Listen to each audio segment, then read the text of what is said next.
भाई 5,000 का नोट है, चेक कर लें असली भी है कि नकली। महीने का एंड है, 5,000 का नोट कहाँ है भाई? ये नकली नोटों का सीन है क्या? हुआ कुछ यूं कि कुछ दिन पहले सेनेट की स्टैंडिंग कमेटी में जाली नोटों की मार्केट में सर्कुलेशन की बातें हो रही थी कि कमेटी के चेयरमैन ने 5,000 का एक जाली नोट इजलास में मौजूद स्टेट बैंक ऑफ पाकिस्तान के डिप्टी गवर्नर के सामने रखा। स्केरी बात यह है कि डिप्टी गवर्नर भी इस नकली नोट को पहचान ना सके। आपके बटवे में जो 5,000 का नोट है, अगर है तो क्या वो असली है या नकली?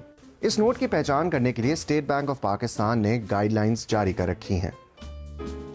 स्टेट बैंक ऑफ पाकिस्तान के मुताबिक 5,000 के करेंसी नोट की सबसे इंटरेस्टिंग बात यह है कि इसकी प्रिंटिंग एक ऐसे मुनफरिद कागज पर हुई है जिसे फील करने से ही उसके यूनिक होने का एहसास होता है। इसके अलावा 13 और फीचर्स हैं जिनकी मदद से आप नोट की पहचान कर सकते हैं और ये स्टेट बैंक की वेबसाइट पर दस्तयाब है। आए इनमें से चंद अहम फीचर्स पर नजर डालते हैं। नोट के सामने वाली साइड पर लेफ्ट पर मोहम्मद अली जिन्ना की तस्वीर के साथ 5,000 का नंबर पोशीदा है जो नोट को मुख्तलिफ तरीकों से देखने पर नजर आ जाता है। नोट पर पाकिस्तान का झंडा भी एक यूनिक फीचर है जो मुख्तलिफ तरीकों से देखने से रंग बदलता नजर आएगा।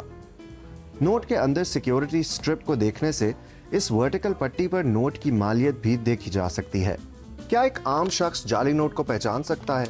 बैंकिंग एक्सपर्ट राशिद मसूद के मुताबिक ये बड़ा मुश्किल काम है और एक आम शख्स के लिए ये जज करना कि नोट असली है या नकली उसे बहुत गौर से देखना होगा। इसके बरक्स बैंक कैशियर्स इस काम में ट्रेंड होते हैं और बासानी उस नोट के जाली होने का बता सकते हैं। जाली नोट मिलने की सूरत में क्या आपको कॉम्पनसेशन मिल सकती है?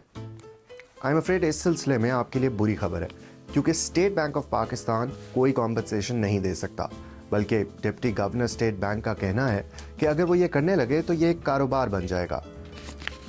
तो फिर लगता यह है कि जिम्मेदारी आप पर ही आती है कि 5,000 का नोट अगर आपको मिले तो सिक्योरिटी फीचर्स को मद्देनजर रखते हुए उसे केयरफुली देखें, और अगर नुकसान हो भी गया है तो बैड लक, लेकिन प्लीज उसे आगे पास ना करें।